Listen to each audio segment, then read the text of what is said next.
Séptimo principio para sanar la economía. Primero, principio de la herencia. Segundo, reconocimiento. Tercero, preparación.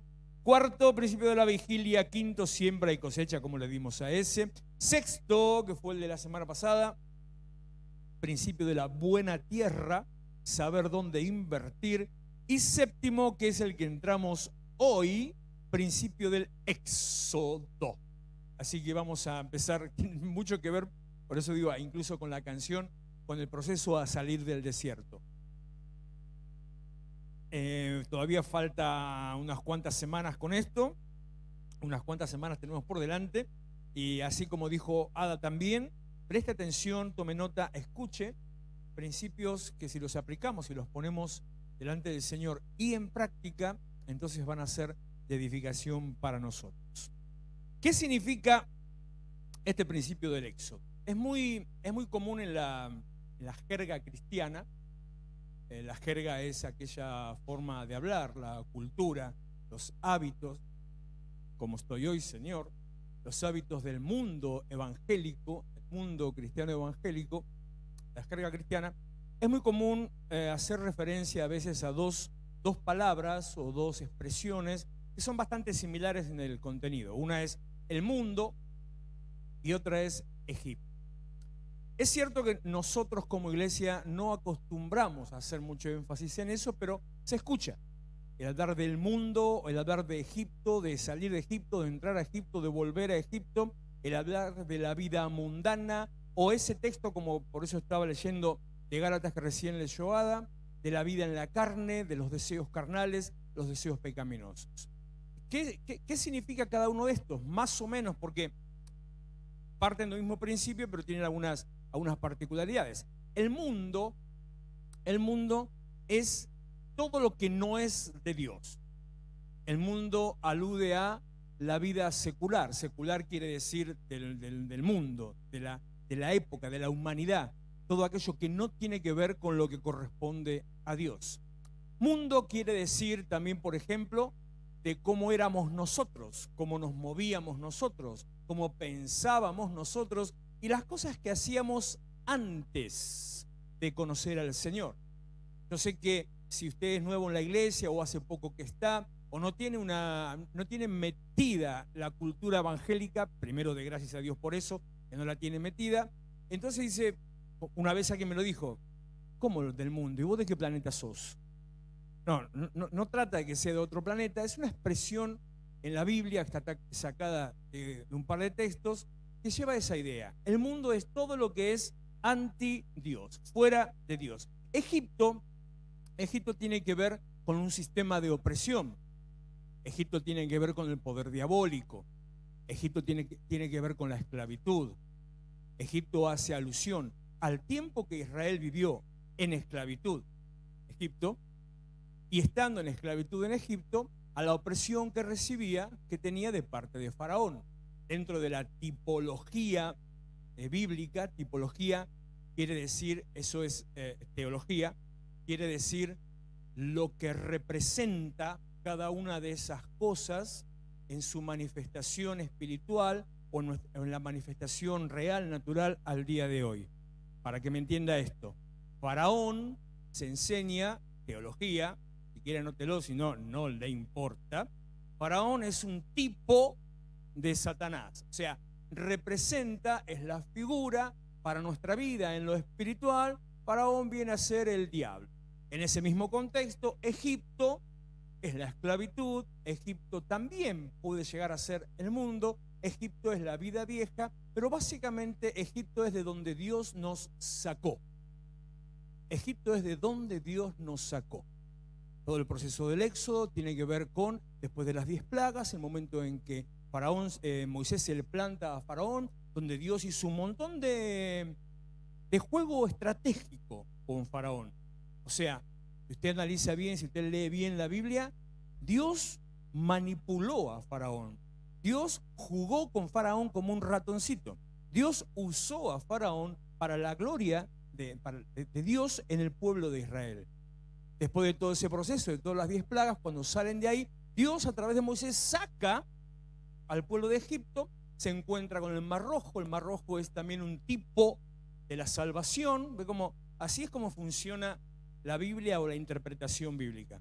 El Mar Rojo es un tipo de la salvación. Usted sale de una vida de esclavitud, sale de una vida de pecado, sale de una vida de opresión, con un libertador que es Moisés, que acá es un tipo de Jesucristo.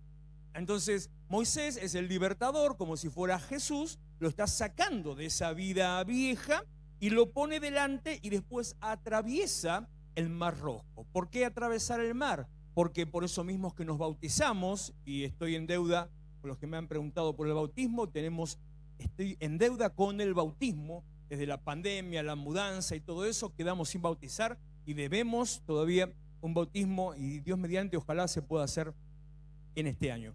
El bautismo que se hace en agua no es simplemente por una cuestión de lavarse, sino que el bautismo representa lo mismo que representa el Mar Rojo, representa morirte, representa hundirte en el agua, representa que te moriste en el agua y cuando salís al otro lado del agua resucitaste a una nueva vida. Por eso entonces Moisés va guiando a través saliendo de Egipto, va llevando, abre el mar, cruza el mar en seco, llegan al otro lado y ahí encima ahí son aplastados los enemigos. Otro tipo de la libertad espiritual cuando llegas a la tierra prometida. Después nos encontramos con el desierto y todo eso, que eso es para otra charla que no tiene tanto que ver con nosotros hoy. Téngame paciencia que no estoy óptimo en esta noche. Entonces, Egipto para nosotros es la vida vieja, un sistema de creencias distinto y viejo, esclavitud, opresión, una filosofía distinta. Egipto es la vida en la carne o la carnalidad. Egipto es, si lo quiere tal vez en cierta manera definir así o resumir así, Egipto es pecado.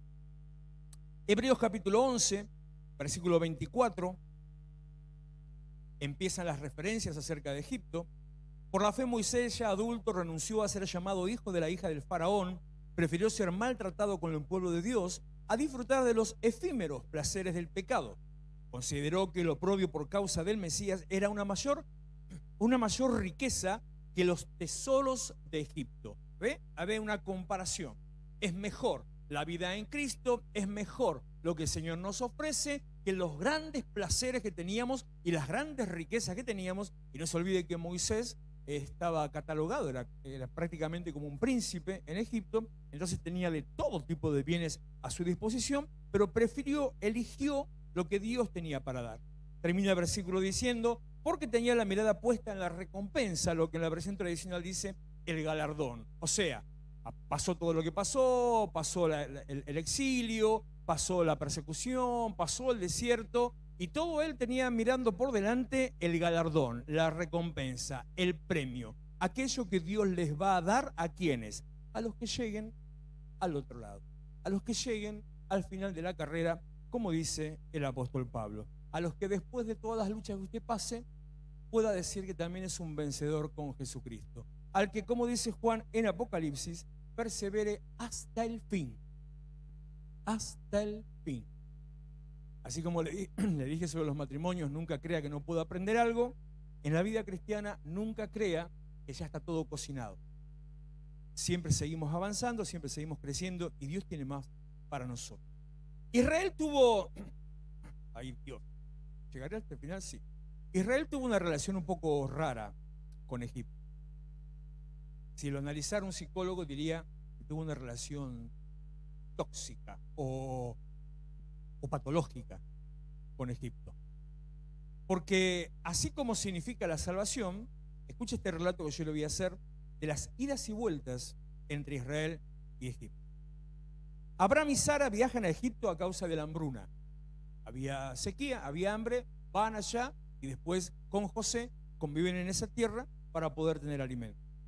Faraón los echa de la tierra, no a Abraham, sino después ya con todo el grupo de familia que está. José es enviado cautivo a Egipto. Egipto da alimento y vivienda a Israel. Moisés sale de Egipto. Egipto prospera a Israel. No le voy a leer los pasajes porque si no, no nos vamos más de acá. Israel da la espalda a Egipto. en el Nuevo Testamento, José lleva a Jesús a Egipto escapando de las amenazas de Herodes.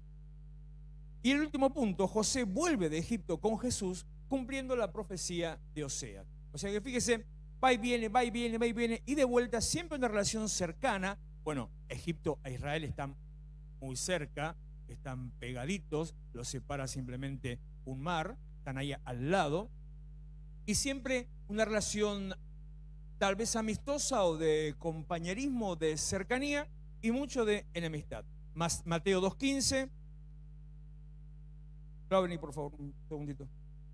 Estuvo allá hasta la muerte de Herodes para que se cumpliese lo que dijo el Señor por medio del profeta, cuando dijo: de Egipto llamé a mi hijo. Estuvo ya hasta la muerte de Herodes para que se cumpliese lo que dijo el Señor por medio del profeta cuando dijo: de Egipto llamé a mi hijo. Oseas 11:1, que es la parte profética de eso que fue cumplimiento. Sí, ahí, perfecto, excelente, gracias. Ya te recibiste de ventiladorero. Es una profesión difícil. Invocar el punto justo, el ángulo justo, escúchame, no es cualquier cosa. Oseas 11:1, cuando Israel era muchacho, yo lo amé, y de Egipto llamé a mi hijo. O sea, aún la parte profética de la segunda venida de Jesús también tiene que ver con Egipto. Una relación de ida y vuelta que termina poniendo a Egipto como enemigo del pueblo de Dios.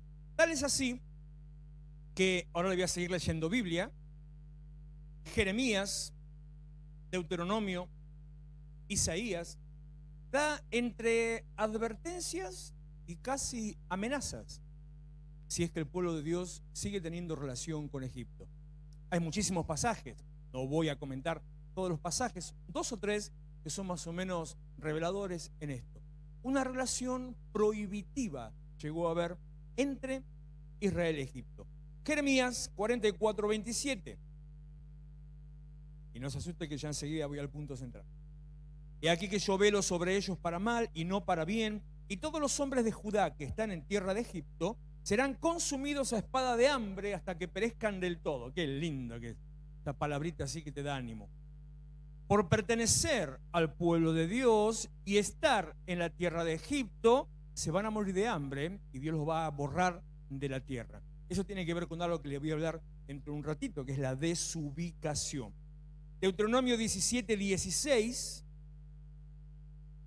El rey no aumentará para sí caballos, ni hará volver al pueblo a Egipto, ni hará volver al pueblo a Egipto, con el fin de aumentar caballos, porque Jehová les ha dicho: no vuelvan nunca por este camino. Fíjese la prohibición, el mandato: no vuelvan nunca por el camino a Egipto, básicamente porque Él nos liberó de esa esclavitud. Isaías 31:1.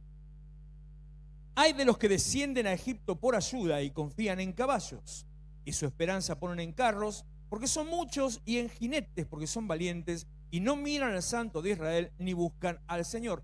Hay de los que miran para atrás. Hay un montón de versículos que nos hablan de esto, ya no hablando de Egipto, sino de los caminos, de poner la mirada en las cosas viejas. Si me voy bien al origen de la Biblia, tiene la famosa historia de la mujer de Lot, que cuando estaban saliendo, escapando de Sodoma, ella miró añorando sus cosas, tendría sus cositas, tendría sus tupper ahí, todo se le iba a prender fuego, y solamente por darse vuelta, ahí quedó. Dicen, es un mito, no es nada confirmado, por supuesto, no hay manera de confirmarlo, pero hay un mito dentro de la tradición, que en la región hay un coso así, que sería el cuerpo de esta mujer, que no me acuerdo el nombre, que estaba calcinado, petrificado, envuelto en ceniza. Para que usted más o menos tenga una idea de lo que pasó en Sodoma y Gomorra, más allá de la descripción que nos da Génesis, más o menos da las características, los detalles de lo que es una explosión nuclear. Más o menos da esas características. Entonces, por lo tanto, por mirar el hongo, ahí quedó totalmente muerta en el momento, quedó consumido.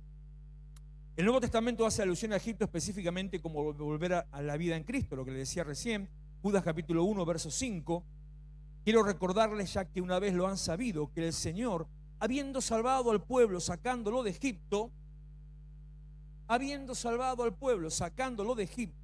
después destruyó a los que no creyeron Fíjese esa canción, ya que tanto le hicimos a la canción del desierto, esa vieja canción de Alvarado que dice, Dios, ¿es de Alvarado esa? No sé, ahora ya estoy en duda. Dios no nos trajo hasta aquí. Ah, son todos jovencitos, ¿no? La pastora nomás lo dijo. Decir que no está Joel, porque si no. Dios no nos trajo hasta aquí para volver atrás, pero che, hola, ¿en qué mundo viven ustedes? Dios no nos trajo aquí para volver atrás, sino que nos trajo aquí a poseer la tierra que Él nos dio. Entonces, no volver atrás. Podríamos hablar mil cosas respecto al no volver atrás, y eso es básicamente este principio del Éxodo. Tomando nuevamente los pasajes de Deuteronomio, no hará volver al pueblo a Egipto, y de Isaías, ay de los que descienden a Egipto, llegamos al entendimiento de que tres cosas. Primero, el pueblo de Dios no debe volver a Egipto. No tiene que mirar para atrás y volver a Egipto. Segundo, el pueblo de Dios no debe vivir en Egipto. No es tu lugar de habitación, no es tu lugar de refugio, no es tu lugar de descanso, no es nada que ver con eso. Tercero, el pueblo de Dios tiene que rajar de Egipto.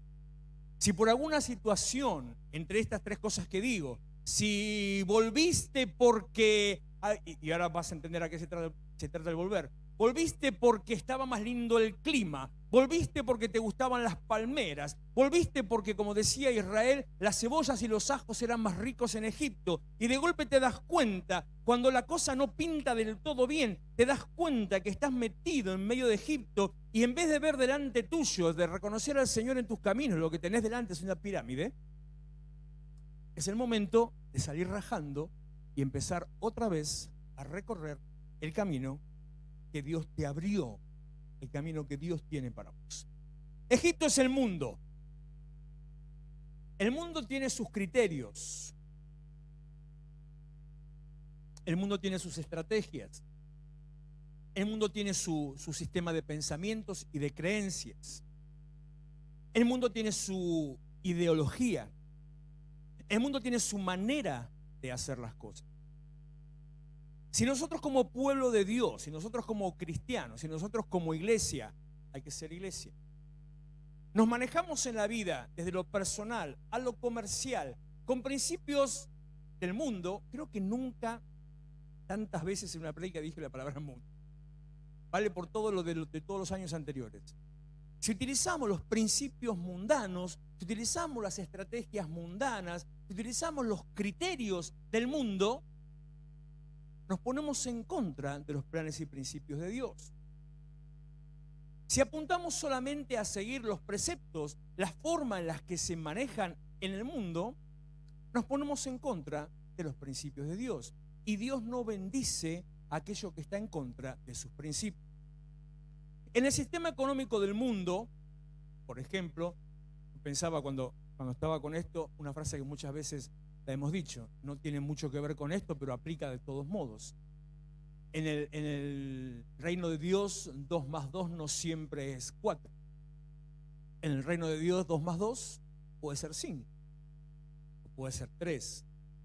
Hoy me acabaron de contar, hoy y ayer, 2 testimonios más de cumplimiento del acto profético del domingo pasado. No este que pasó, sino el anterior, de Pascua. Ya cumplimiento. Por eso para Pentecostés vamos a tener otra tirada de testimonios de lo que Dios ya hizo. Pentecostés va a ser una cruzada de promesas, de cumplimiento de promesas, donde vamos a estar trayendo delante del Señor lo que esperamos recibir, no algo que resucite, lo que esperamos recibir, lo que le estamos pidiendo o lo que Él nos habló. Y vamos a poner todo delante del Señor. Y entre eso va a haber testimonios de lo que Dios ya hizo. En el reino de Dios, 2 más 2 no siempre es 3, perdón, no siempre es 4, es 3 o 5. Las cosas de Dios pasan por otro camino. Pero en el mundo, en el reino de los hombres, 2 más 2, ¿cuánto es? 4. Y si está la FIP en el medio, es 2,50. Ya, hoy me enteré, Walter, no sé si lo viste lo que te mandé. Creo que a partir de fin de mes, no sé si ya está aplicado, todas las billeteras virtuales, entre esas, por ejemplo, Mercado Pago, la más común, la más utilizada, y todo el resto de billeteras virtuales también, hay un sistema nuevo en el cual tienen que informar a la AFIP sus movimientos. Así que ojito con lo que hace con Mercado Pago.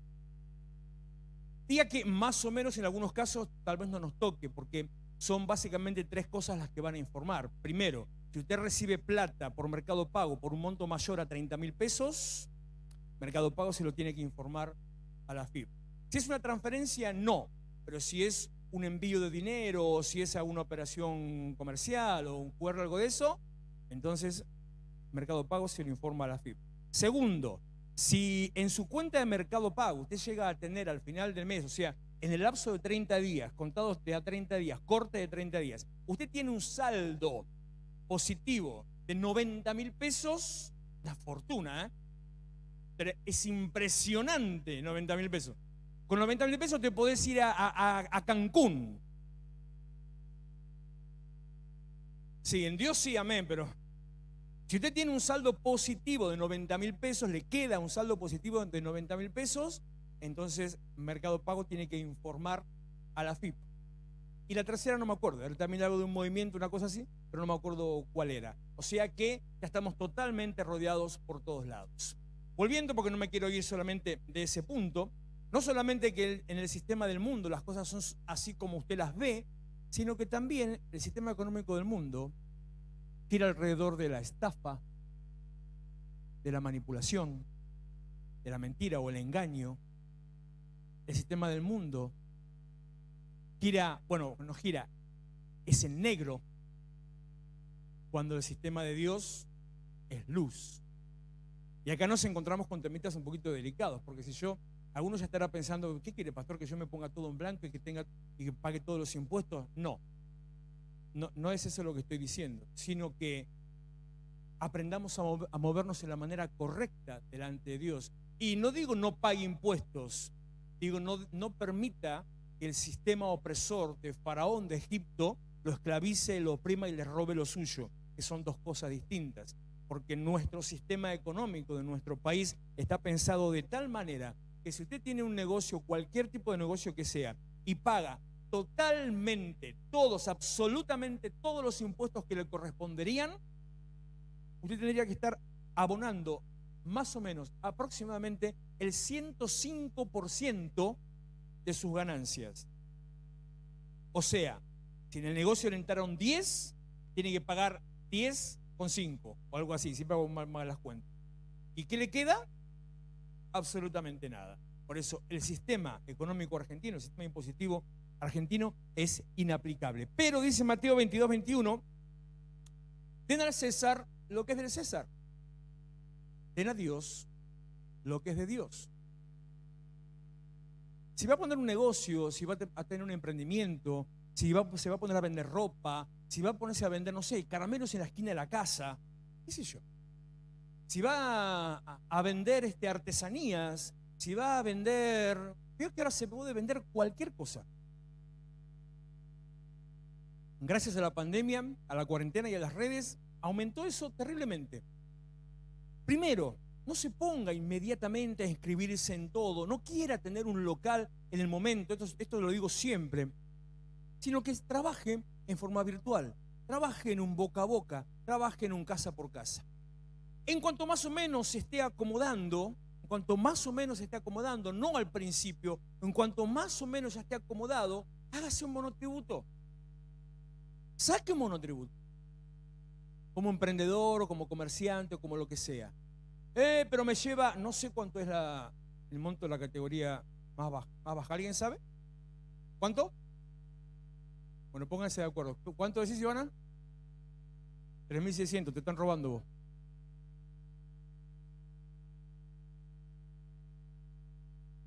¿Quién la más? ¿Quién la más? ¿Quién la más? ¡Bingo! Los ojitos se le hicieron así enseguida. Bueno, ¿cuántos? 3, 500, 6, 5, eso, menos de 10. A ver. Pague un monotributo con el cual va a tener cargas sociales, con el cual va a tener una jubilación, con el cual va a tener una obra social y con el cual va a estar en orden delante de Dios. Dele al César lo que es del César pero también dele a Dios lo que es de Dios. Volvemos para atrás. Donde invertir, volvemos para atrás. Siembra y cosecha, dele a Dios la parte que le corresponde. Y al mismo tiempo, dele su vida, su corazón, rendido al Señor en adoración. Egipto es gobierno. La filosofía bajo la que uno se coloca, el criterio, el pensamiento, la autoridad bajo la que uno se pone, aquel a quien le crees o que lo pones por cabeza sobre tu vida, es el que va a ser como una punta de lanza y es la autoridad, la creencia o la filosofía que va a determinar tu vida. O sea, la que va a dirigir tus pasos, la que va a decir cómo te va. Desde la época de ya no me acuerdo qué ministro de Economía, porque han pasado tantos por acá que no sé, siempre venimos diciendo, nuestra economía no depende de, hoy diría Sergio Massa, no depende, le puedo asegurar que no depende de Alberto Fernández, pero en absoluto. Bueno, no depende de un sistema económico, no depende de un sistema político, no depende de un partido político, no depende del Fondo Monetario, no depende de un asistencialismo o de una ayuda. El sistema económico que a nosotros nos rige y del cual nosotros sí dependemos es el sistema económico del cielo, es el sistema económico de Dios. No estamos bajo la autoridad, aunque humanamente estamos bajo autoridades humanas, no estamos bajo la autoridad espiritual de un gobierno humano. ¿Qué quiere decir? Pertenecemos al reino de Dios. Perteneciendo al reino de Dios, no ponga su confianza, su esperanza, su anhelo, su meta en un poder gobernante y mucho menos en un partido político. ¿Quiere tener militancia política? Téngala. Es bueno, hace bien. Sea militante, lo que sea en el partido que quiera, porque la diversidad de gustos también aplica a eso. Pero su confianza, su esperanza, su meta, su visión, que no esté prendida, tomada de la política, el gobierno, la autoridad o una militancia política o un partido político. Llevando esto por extensión ¿a qué? No espere depender del puestito que le den. No espere depender del plan que le den. No espere depender de la ayuda que le den. Espere depender solamente de uno, de aquel a quien le damos honra y gloria. Empiece a caminar en la manera que Dios quiere que camine, a hacer lo que Dios le pide que haga, a poner las cosas en el lugar que Dios dice. Confíe en Él y todo va a funcionar conforme a lo que Dios tiene para usted. Proverbios 29-25. Temer a los hombres resulta una trampa, pero el que confía en el Señor sale bien librado. Muchos buscan el favor del gobernante, pero solo el Señor hace justicia. No haga alianza con los poderes políticos. Haga un pacto con Dios. Génesis 1:27. Fuiste creado a imagen de Dios, por lo tanto, los atributos de Dios también los tenés. Dios creó al ser humano a su imagen, lo creó a imagen de Dios. Tenés la misma capacidad de Dios, no de decir a la tierra que se abra la tierra y que aparezca el mar, no, pero sí tenés una capacidad creativa, sí tenés la capacidad de determinar, sí tenés la capacidad de avanzar, sí tenés la capacidad de decidir. Lo que Dios ya puso en vos, porque sos hecho, creado a imagen y semejanza de Dios. Entonces, no confíe en el otro, no espere del otro, espere en Dios y el Dios que está dentro suyo, que le dio la habilidad, como decíamos la semana pasada, la creatividad para poder hacer tu propio negocio, para generar riquezas. Juan 14:12, peor todavía con este versículo que le leo ahora. Juan 14:12. Ciertamente les aseguro que el que cree en mí, dijo Jesús, las obras que yo hago también Él las hará, y las hará aún mayores. Crea en Dios, no en cualquier otra cosa. Crea en Dios, no en un gobernante. Crea en Dios, no en un partido político. Y espero que este año, no sé si hay algún partido cristiano o algún candidato cristiano este año que valga la pena. Dije cristiano, Marcelo. Partido Libertario de Florencio Varela. Bueno, Total, como yo tengo micrófono, digo lo que quiero acá. Si quiere votar al Partido Libertario, vótelo, pero no vote a los integrantes de Varela, son todos tránsfugas, los cristianos. Los cristianos de Varela que están en el Partido Libertario son todos tránsfugas. Los conozco a todos. Te lo estoy diciendo en serio. Así que si quiere votar al Libertario, voten en todos lados, menos los concejales o diputados que tienen la boleta de Varela. Son todos tránsfugas. Dicen ser cristianos. Saliendo de eso, bueno, tal vez se vea, como no se vio en el 15, 19, 21, como no se vio, tal vez se vea una representación de voto evangélico, por lo menos en legislativas, y digan, mirá, han votado todo en masa a un pensamiento cristiano. De ese modo, por ejemplo, la ley de aborto nunca hubiera salido. No ponga su esperanza, su confianza en los poderes de la tierra. Egipto es gobierno. Egipto es desubicación. Vivir en Egipto es vivir en el lugar equivocado, estar fuera de foco. Vivir en Egipto es ser sapo de otro pozo. Vivir en Egipto es el viejo cuento, bueno, ¿qué voy a decirte del viejo cuento si usted nunca sabe nada? El viejo cuento del patito feo. ¿Conoce el cuento del patito feo? No. A ver, ¿quién dijo que sí? A ver. ¿Quién dijo que sí? Que allá no veo bien. 1, 2. Ana, ¿vos no conoces el patito feo? No me hagas esto, Ana. Ah. Ana es mi coequiper ahí siempre. ¿Cómo era la historia del patito feo? Todos lo rechazaban, lo marginaban, lo echaban, lo picoteaban, lo ignoraban, le hacían de todo, porque era feo. Era feo. Era de otro color, era distinto, tenía el cuello largo, tenía el pico distinto. ¿Y qué pasó después del patito feo?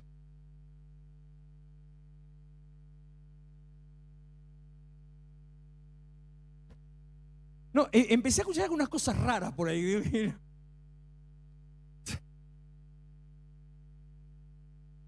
Desarrolló y era un cisne. Entonces ahí sí de golpe se dio cuenta, por algo no encajaba, por algo no tenía nada que ver, porque no era del mismo redil, no era de ese grupo. Y de golpe termina el cuento diciendo que estaba ahí pobrecito, triste, llorando, y vio una bandada de cisnes y se fue detrás de los cisnes y comieron perdices por el resto de su vida, qué sé yo, y toda esa cosa rara.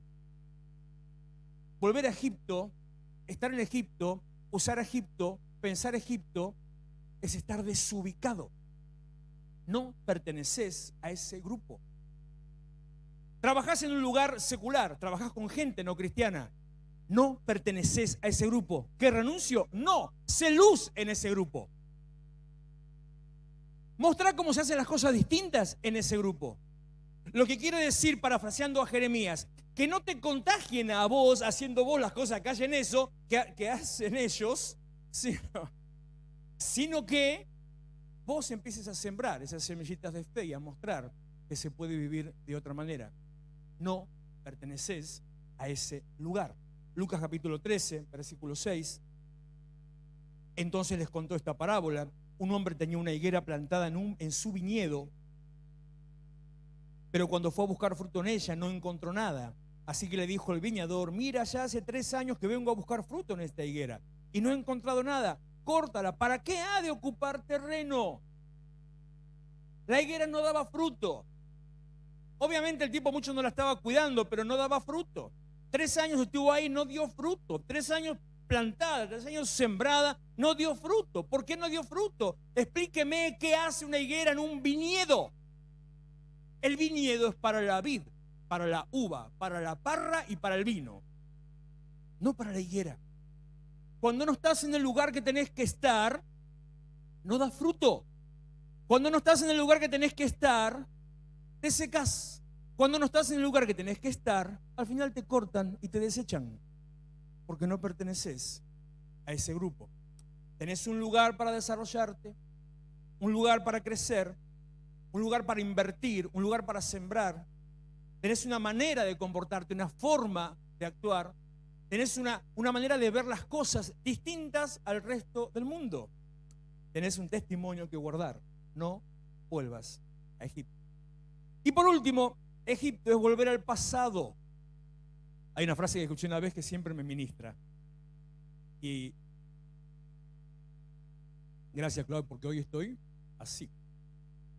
El pasado no tiene nada nuevo para contarte. Y cada vez que llego a algo así, me quedo pensando en eso. Porque tenemos naturalmente la tendencia de volver al pasado.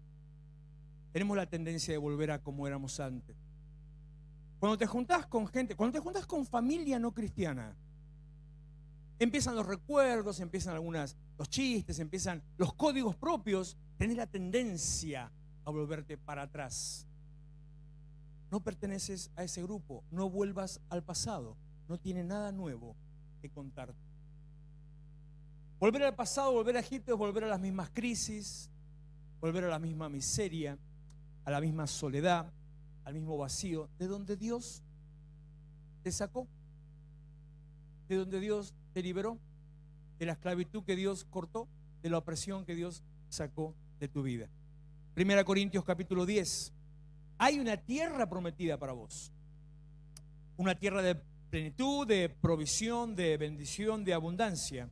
Pero esa tierra se llega únicamente a través de los principios y criterios cristianos. Atravesando el desierto, dando vueltas en el desierto sin avergonzarte. Miriam, te pasaste con esa aplicación. Tenés que predicar, Miriam. Ya tenemos un voto. 2 votos. Y 3 votos. ¿Quién da más? ¿Quién da más?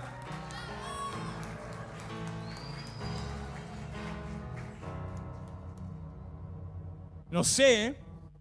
Tu público te aclama. 1 Corintios 10:1. Hermanos, no quiero que ignoren que todo, NBI, Leo, que todos nuestros antepasados estuvieron bajo la nube y que todos cruzaron el mar y todos en ellos, creo que es NBI, no sé. Todos ellos en unión con Moisés fueron bautizados en la nube y en el mar. También todos ellos comieron el mismo alimento espiritual. Todos bebieron la misma bebida espiritual porque bebían de la roca espiritual que los seguía, la cual era Cristo. Pero la mayoría de ellos no agradó a Dios y por eso quedaron tendidos en el desierto. El pueblo que atravesó el desierto, el pueblo que fue procesado, el pueblo que dio vueltas y vueltas y vueltas. Todos tuvieron la misma experiencia, todos recibieron los mismos milagros, todos vieron la misma manifestación, todos comieron de lo que el mismo Dios les daba. Pero unos cruzaron y otros se quedaron. Tener una experiencia espiritual no es garantía de nada. Ver una manifestación espiritual no es garantía de nada. Estar en el lugar de la manifestación espiritual no es garantía de nada. Usted tiene que tomar una decisión. Usted tiene que decidir comportarse de la manera que se tiene que comportar. Verso 6. Pero todo esto sucedió como un ejemplo para nosotros, a fin de que, primero, no codiciemos cosas malas, como ellos lo hicieron. Segundo, no sean idólatras, como lo fueron algunos de ellos. Según está escrito, el pueblo se sentó a comer y a beber, luego se levantó a divertirse. No caigamos en tercero, inmoralidad sexual, como lo hicieron algunos de ellos, y por lo cual en un solo día murieron 23.000. Tampoco, cuarto, pongamos a prueba, no me sale así con el chiquito que... Pongamos a prueba a Cristo, como también algunos de ellos lo hicieron, y murieron por causa de las serpientes. Y quinto, no murmuren, como algunos de ellos lo hicieron, y perecieron a manos del destructor. Todo esto les sucedió como ejemplo y quedó escrito como advertencia para nosotros, los que vivimos en los últimos tiempos. Así que, un texto que usted conoce mucho seguro y que no sabía que está acá, el que crea estar firme, tenga cuidado de no caer. Los 5 pecados que impidieron que Israel alcance la tierra de la bendición, la tierra de la promesa, la plenitud que Dios tenía para ellos, el nivel que Dios los había determinado, el nivel que combinaba con esa imagen y semejanza: codicia, idolatría, fornicación o inmoralidad sexual, tentar a Cristo. ¿Qué es tentar a Cristo? Y en ese solo me quiero detener. Pretender hacer las cosas a tu manera y que igualmente Dios te bendiga. ¿Qué es lo que pasó entre Jesús y Satanás? Cuando Satanás le ofreció, que eso lo explicó Nadia hace un par de semanas atrás, darle todos los reinos de la tierra, y él dijo: no. No, solamente al Señor adorarás. Le ofreció algo distinto. No esperes que haces algo distinto de los principios y planes de Dios, Dios te bendiga. Eso es tentar a Cristo. Y el último, murmuración. No hable de lo que no tiene que hablar, ni hable de quién no tiene que hablar. Si estos 5 principios, pecados, columnas, junto con el resto, usted lo pone en práctica, usted va a poder alcanzar la tierra de la plenitud, la tierra de la abundancia, la tierra de paz. No vuelva a Egipto. Póngase en pie. Así terminamos.